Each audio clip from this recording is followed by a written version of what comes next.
আমরা এই মুহূর্তে উপস্থিত হয়েছি মুর্শিদাবাদ জেলার সাগরদিঘি, যেখানে বিগত 4 বছর ধরে বইমেলা বন্ধ ছিল।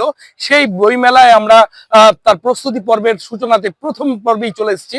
সেখানে দেখতে পাওয়া যাচ্ছে তুঙ্গে চলছে প্রস্তুতি।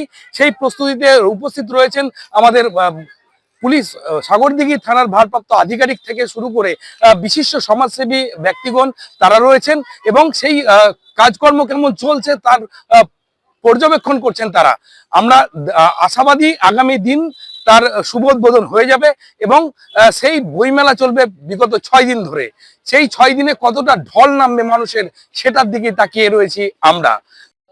এই সাগরদিঘি বইমেলা শুরু হয়েছিল 2017-য়।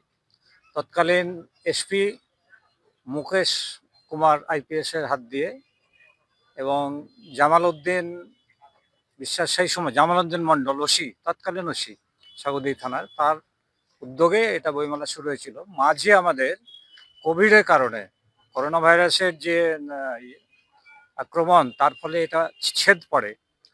পুনরায় আমরা এই বছর শুরু করছি 2026-এ 6ষ্ঠ সাগরদিঘি বইমেলা। তো এই বইমেলা আমাদের প্রস্তুতি চূড়ান্ত পর্যায়ে। এখন 90% আমাদের প্রিপারেশন কমপ্লিট। যে বিভিন্ন দিকগুলো রয়েছে, শুধু বইমেলা আমাদের বইয়ের স্টল নয়, বিভিন্ন সামাজিক প্রকল্পগুলো রয়েছে। ফ্রি মেডিকেল ক্যাম্প, বিনামূল্যে চক্ষু অপারেশন, তারপরে চশমা বিতরণ, সঙ্গে রয়েছে আমাদের এখানে যে আইনি সহায়তা কেন্দ্র।